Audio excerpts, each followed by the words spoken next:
1981, I experienced an inner emotional crisis, which culminated in an abrupt, profound, and totally transfiguring Kundalini awakening. One Sunday morning in late May, I was reading in my living room in the Midwestern University city where I taught. The sun was streaming in through my high clerestory windows. The elm-lined street was quiet. I was now 53 years old and facing the imminent breakup of a long-term relationship. To me, the prospect was devastating, more than I could bear to contemplate. Once again, I had failed to achieve a permanent relationship. Once more, I was undergoing a kind of spiritual death. The book I was reading that day mentioned Kundalini, but did not describe it in detail. It spoke of the ancient yogis who could raise the serpent power from the base of the spine to the head. On impulse, I decided to see if I could lift my own energies this way. I meditated on an image of the god and goddess in union, taken from an illustration in the text, and focused on my breathing. Almost instantaneously, I felt a great surge of ecstatic energy in the lower chakras, and then within seconds, this intense force rushed upward and into my head. My very crown seemed to open in rapture, and for many minutes I felt the energies of the unseen immensity flow in as if petal after radiant petal were unfolding in my crown. As long as I did not think about what was happening, the experience continued.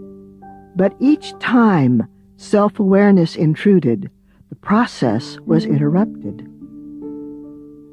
In that moment of grace, I realized that the notion of personal identity was an ongoing illusion, a myth the small being recites to itself in its state of lostness and isolation.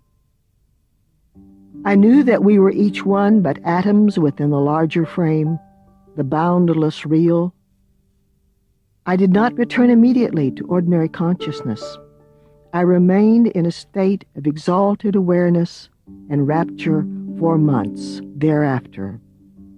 I seemed to undergo a prolonged initiation directed by unseen inner guides. Everything was now lit by an inner beauty surpassing anything I had experienced before. Every face was my own, every leaf or bloom an aspect of my being. I felt that I had at last fused all levels. I knew, finally and incontrovertibly, that spirit and flesh are one, matter and the transcendent but differing facets of a single essence. Most of these poems are my attempt to represent this experience in all its many facets as it has continued to shape my life. This unique book of poems, Marrow of Flame by Dorothy Walters, is the record of the discoveries, visions, ordeals, and integrations of Dorothy's long journey to wholeness. Its mysterious authority springs directly from the intricate and lived depth, range, and passion of Dorothy's inner experience. The voice of Marrow of Flame, at once quiet and inexorable, gentle and wild, feminine in its intimacy and masculine in its power and sometimes brilliant certainty, is the voice of Dorothy herself, of Dorothy's transforming self. It is the voice of a person turning to gold through the long alchemy of divine love.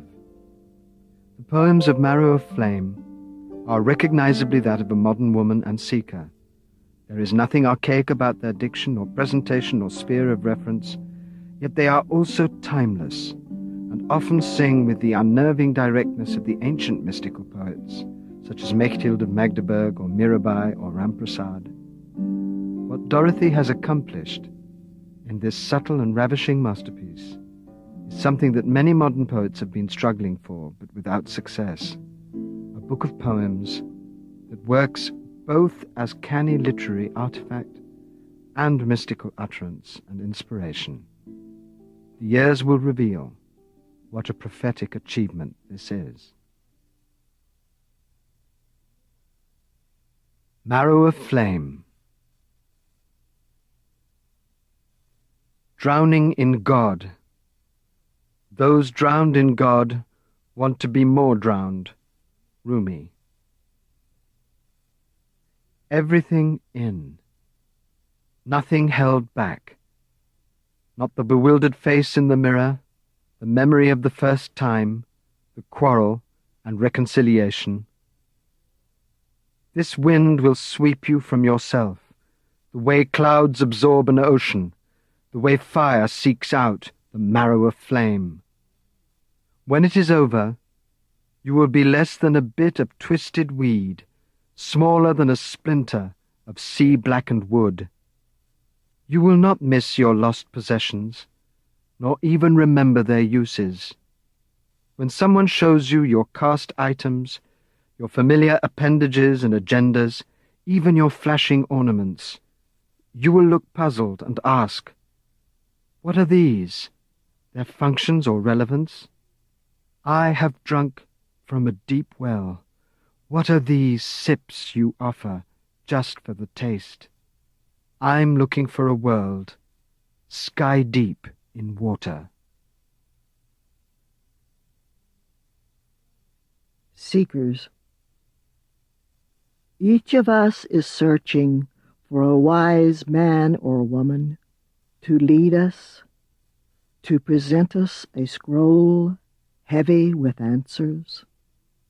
Some of us have climbed the mountain, tracked the glacier's crest, lain down in snow for days, years, burning away to essence, preparing. Others have clung to the underside of overhanging rock until their fingers turned to stone, until they were riveted like lead to this thin edge of certainty. And others wander, drifting like mist through the valleys. What is it we are seeking? What will we do if we are brushed by this lion's mane? Smoke-clad. Only the stunned and bewildered ever glimpse the throne. Rumi.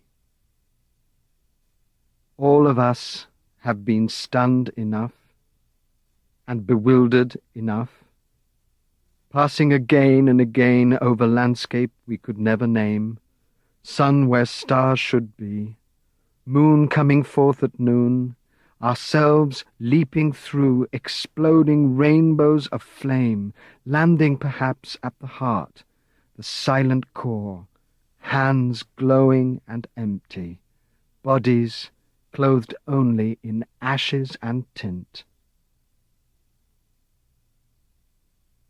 The runaway. The place you are right now, God circled on a map for you. Hafiz. The poet tells you God has put a circle around you on a map to locate you in sacred space. Then why do you keep tunneling underground, carving labyrinths for your escape? Going over. This poem of Kabir, the one beginning, the flute of interior time is played whether we hear it or not. How often can we let ourselves say these words in silence, without danger of losing something, our foothold, our grip on the rail, the tiny thread in our hand connecting us to something we have forgotten or lost, until we at last give up and go plunging over into that waiting, roiling sea? Don't make lists. Every day a new flower rises from your body's fresh soil. Don't go around looking for fallen petals in a fairy tale when you've got the golden plant right here, now, shooting forth in light from your eyes, your awakening crown. Don't make lists or explore ancient accounts. Forget everything you know and open. At the very moment, no matter what you know, someone is always wanting to correct you, to sell you a bill of goods from the shop marked authority. All the authorities got frozen into stone years ago, after the great flood wiped out original knowledge and left behind only these granite shadows. Reality is always soft clay, ever shifting and changing its shape. Fire it into form, and at the very moment you are hailing it as final truth, it will break in your hands. In the tent, everyone wants to gaze on the mystery there in the center of the tent, all draped in darkness, like a writing of ebony inscribed on night. The crowd, impatient, shuffles, sighs, becomes an edge of melting snow. Only the God-haunted few remain, staring into the purple cleft, waiting.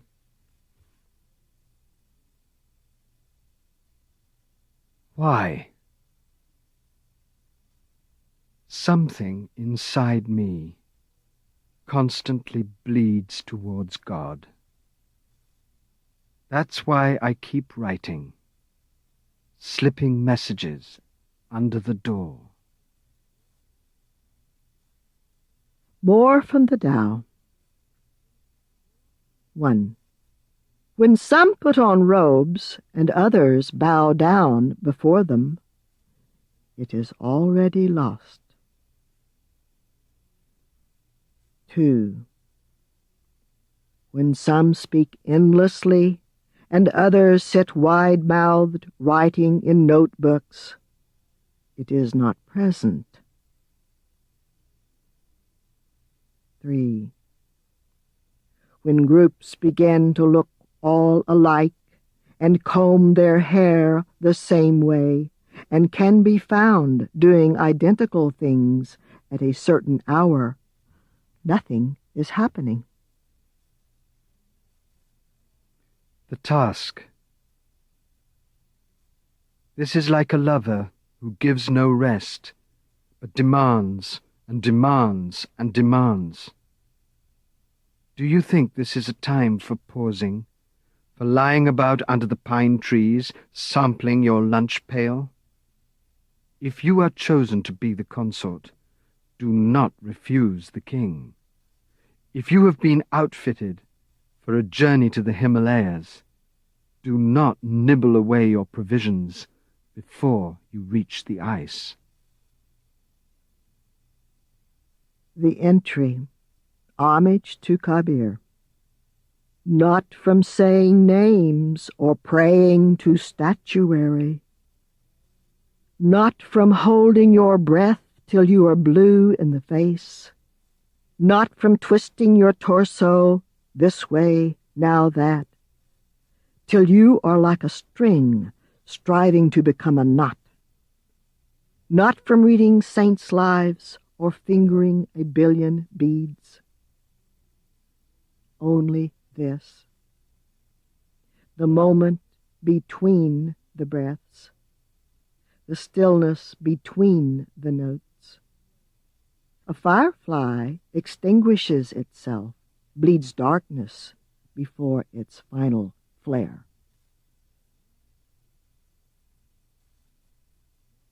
Order of Melchizedek. Know who you are. Do not debase the name. Carry it in your heart, a root flame of love. Walk through the world in silence. The moment will come. The sign will be a soft stirring of wings, a gold shimmer of air.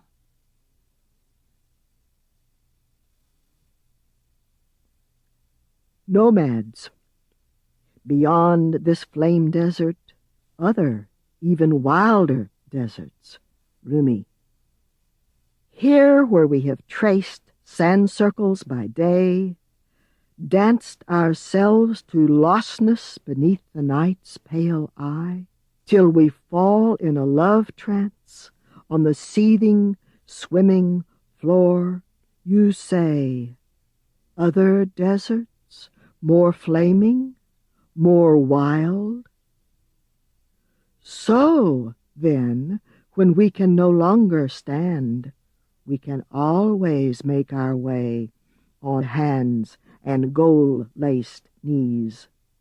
We can always find a way to swim through tossing sand. A golden haze or halo. I know you are there, waiting to find me, to take me in your heavy jaws, to gulp me like a morsel, or cough me up like a briar.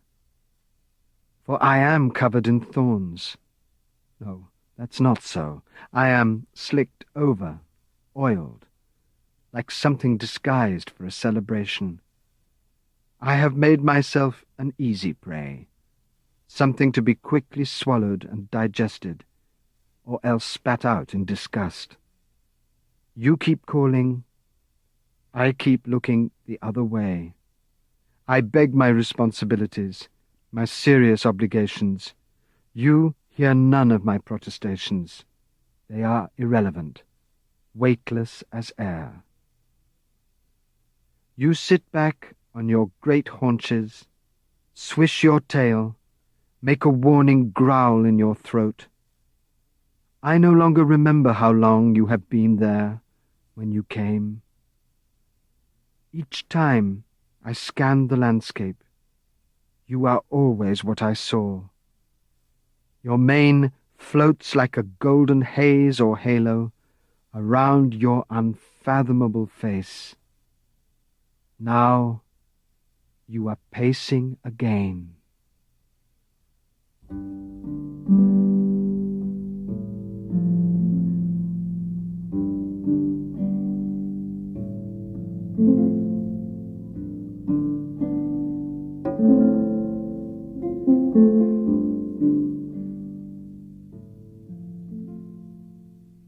Gifts. The divine lover, says Hafiz, will smash your windows out to throw in holy gifts.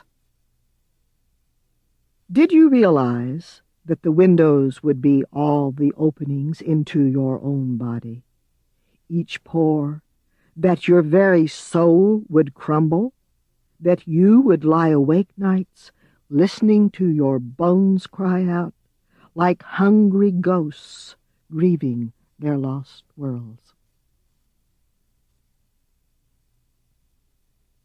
The only rule. Longing is the core of mystery. Longing itself brings the cure. The only rule is suffer the pain. Rumi. How could this happen again? To me, of all people, the one who knows, who has been through the gold-tongued flame so many times that even the edges of her shadow are singed to a deeper blue. How could it come about that I, of all the rest, the one wandering and lost for so many lives of suffering, must stand upright for yet another slaying? How could I not remember? Why would I venture in to stroll the avenues of the deserted city, forgetting the blade's delicate thrust, heedless quiver of love? Do I not have scars to prove my foolhardiness? And now what prize am I seeking? More scars, more sacred wounds, to savour once again this secret baptism of pain? An unlit lamp. You're doing it again.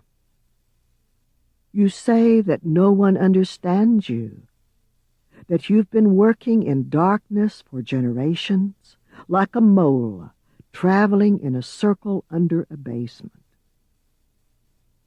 What of those who have spurred you on, been lavish in their praise, offering you love packets of hard honey and almond? But what about before, you say, all those years of twilight and stillness, feeling your way forward through the corridors with an unlit lamp? Pain. We bury our pain in a secret crypt, stealing out at night to worship or pray. We insist our pain is nameless, and therefore does not exist. We hide our pain behind the crockery on a high shelf, convinced that when we lift it down, it will be less vibrant, muted by dust and silken webs. We put it in with the silver, which we use only on rare occasions, removing it with the flatware now and again to polish and make inventory. We wear our pain inside a small locket around our neck. We carry it as a stone hidden in our shoe, or else as a thorn riding our flank. We fasten a red ribbon around our throat so that we do not speak or whisper.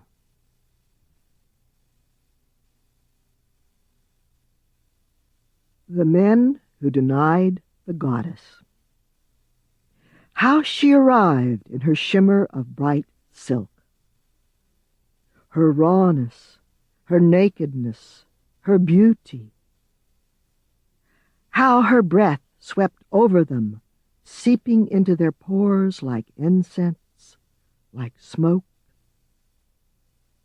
How they muttered and groaned, how they sobbed into their hands as they turned against the shining air.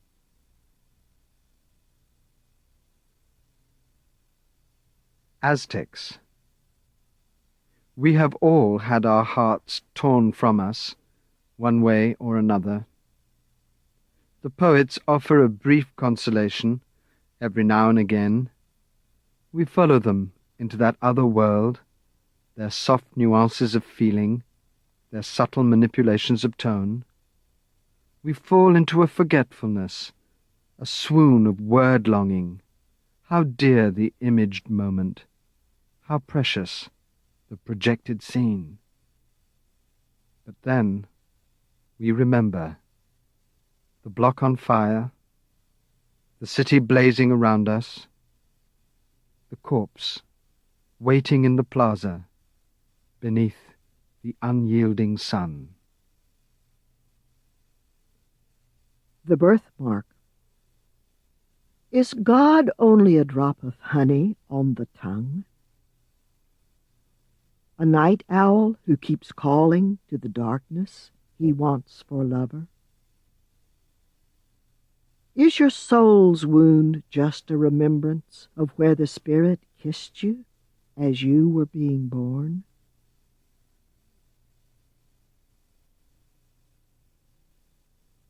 First you have it.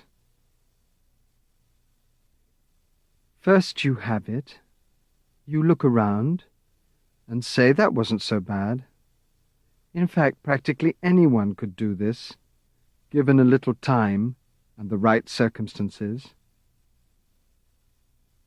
Then one morning you wake up and find it's not there. No note, just gone. You look all over, upstairs, behind the furnace in the basement, under the pillows on the old sofa. Nothing. Nobody. Your house an empty cave. Was it all a dream, you say? A longing for return to Mother Source? You decide to draw a picture for consolation. But how can you? You never saw a face. He sees. He sees that God sees beauty. Dream voice. God sees beauty. Sky silk unreeled, shaken to a fineness. A glowing in the afternoon bloom. Burnished sun shadow hovering over the stammering quills. Bolts of copper and cream, translucent, echoing through the boughs. And yet we must all have a question for God. We each must ask, like Blake, who loosed that beast which stalks the savannah's green and fastens his burning gaze on the gazelle's expectant throat?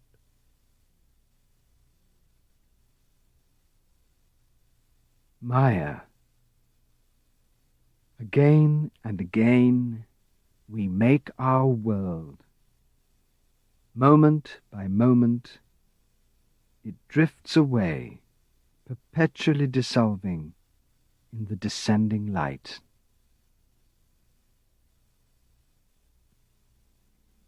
Seers. Suddenly it springs forth, the slanted shadow over the nose, the observing eyes, lilac lips set, throat full and resolute, cast features, prominences and declivities, mirror image of that which is. And then it folds back and becomes something no longer clear. Eyes peering from the wrinkled flesh of bark, crumbling ancient mask, the space where a crow once hunched and waited. In this middle realm, flawlessness of ultimate being, objects swirling in chalice of perfection, the absolutes.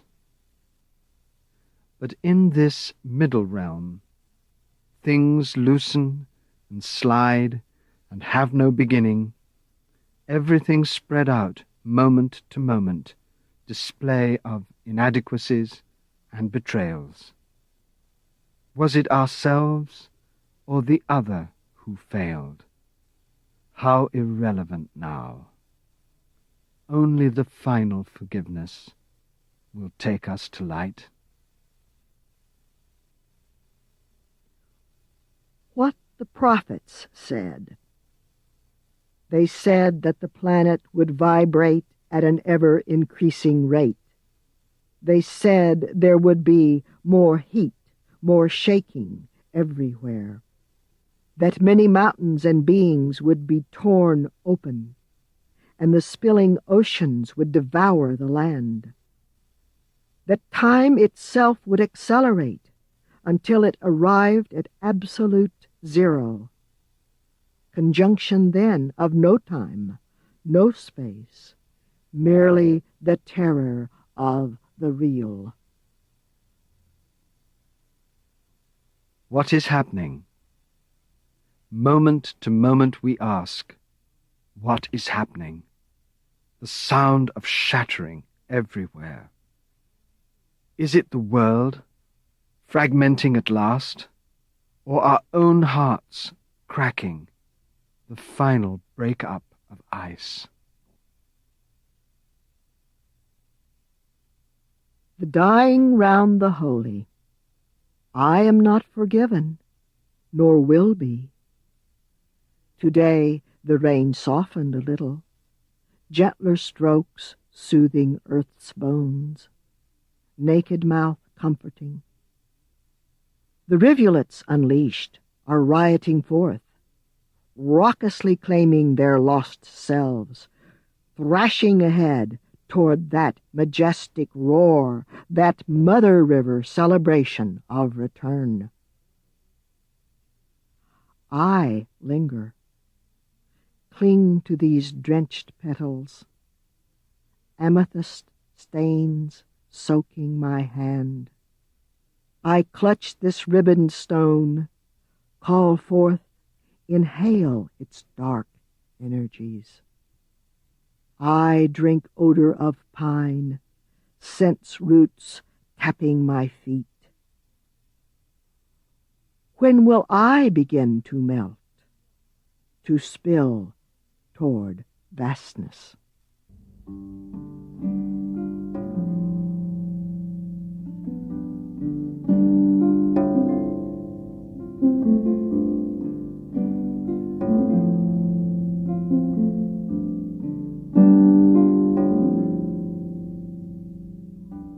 The woman who lived in a cave.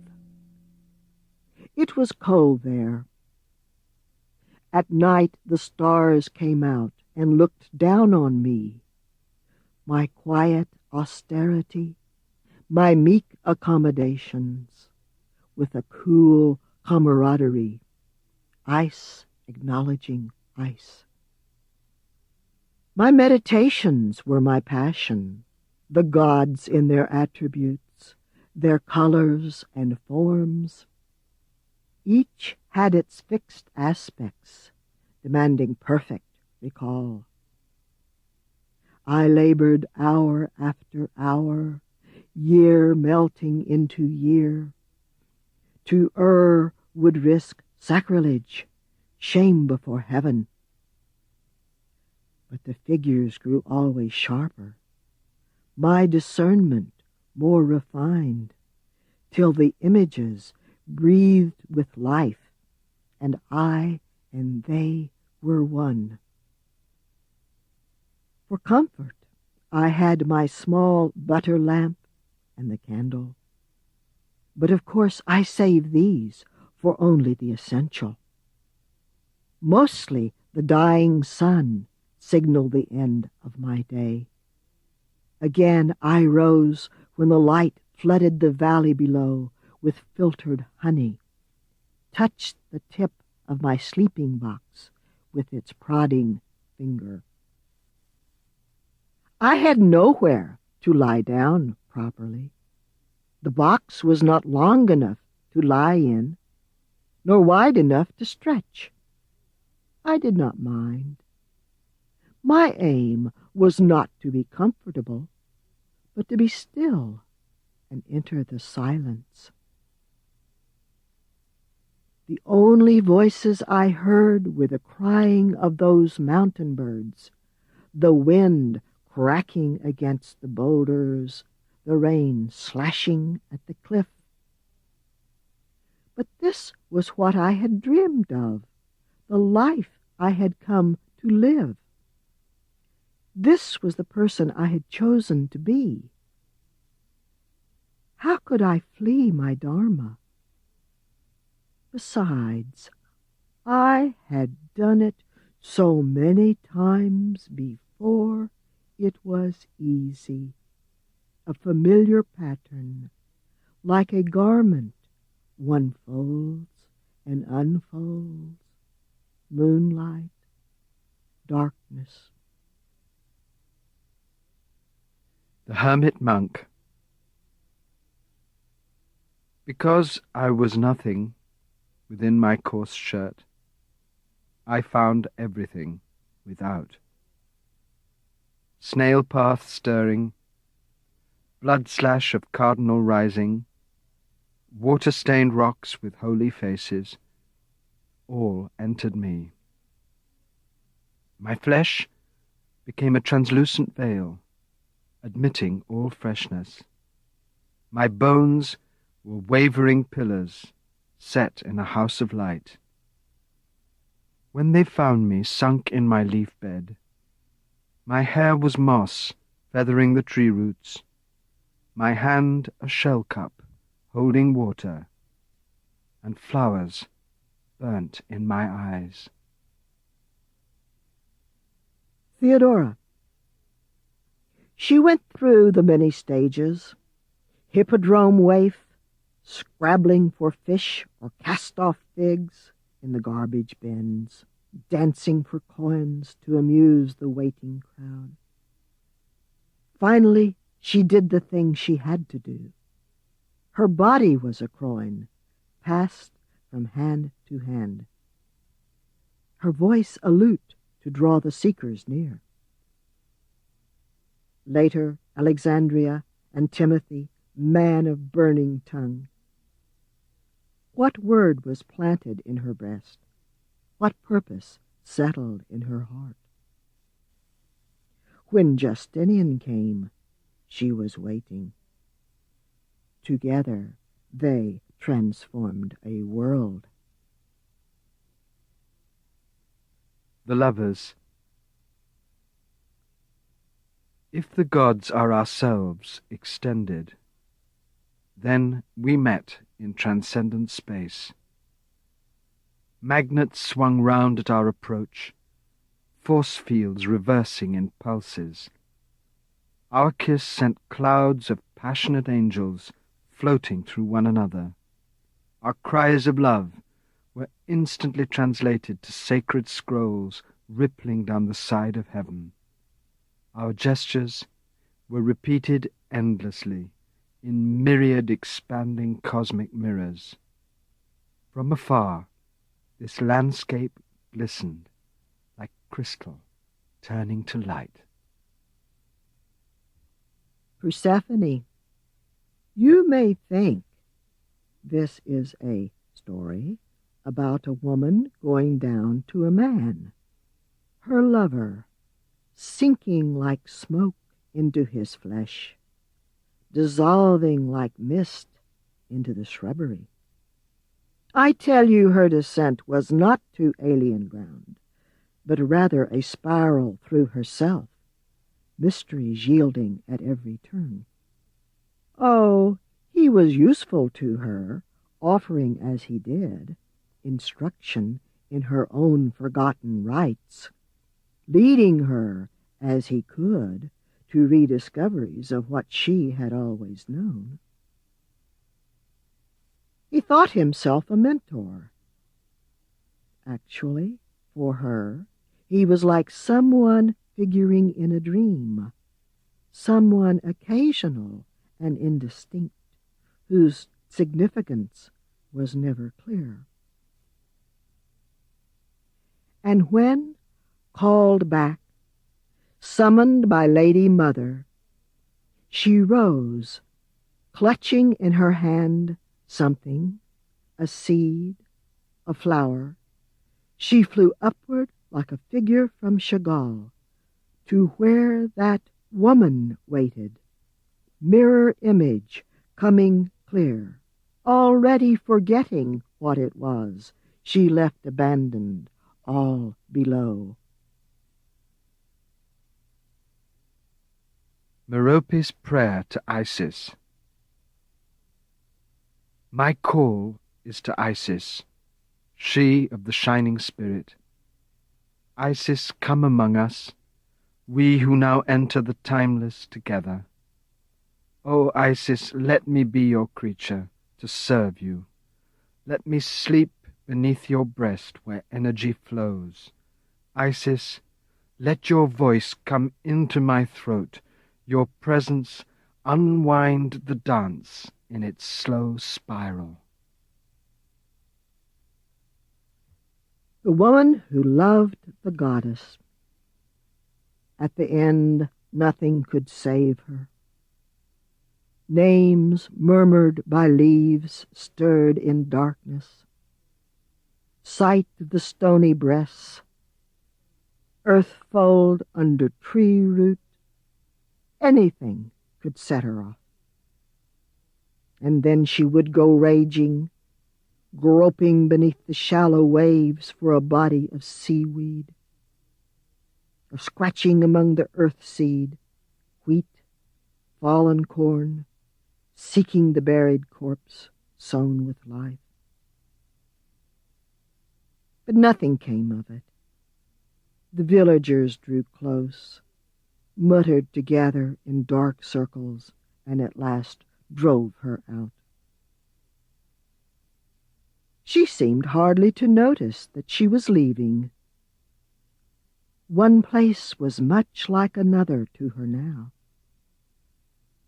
She went along the windy roads, softly crooning ancient songs with no meaning to the band of jeering boys who trailed her, half afraid. The Sibyl. Everything on this journey is fortuitous, unplanned. What you call my madness is the food of my life. The silvered mesh between the worlds doesn't really exist for me. I never go over. I am there already. It is easy, like parting a sheen of water, an animal floating in arcs of colour. How familiar they are, these inner musics, these currents of desire. It is the other part that is difficult, the coming back, the not being able to tell. The Witch. I was always a nice girl, with a few bad habits. I whistled a lot out gathering eggs. When my brothers hand-wrestled, I insisted on winning. The villagers said I walked like a boy. My father used to eye me from afar and hold private conversations in the corner with my mother. When the other girls married, I took no notice, though I threw rice at the church door along with the rest. Whatever I was seeking, it wasn't this, a screaming cradle and a man with soot for fingers. Once I went to a gathering in the heart of the forest. Where shadows make shadows, I learned my true name. Since then, I have lived here, at the edge of the woods, with my tabby and my charms, my thatch needing repair. My potions are famous all over these parts. When people come seeking, from near and from far, they ask what goes in. I mutter, roots and berries, berries and roots. How can I tell them it is themselves they taste?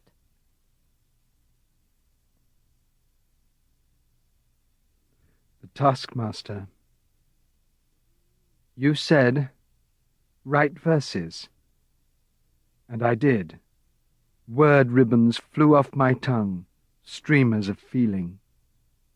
You said, be still. I leapt into a well of silence, stifling the cry from the throat. Now I huddle on my little ledge, not knowing if I am the stone which holds me, or the darkness seeping into my mouth.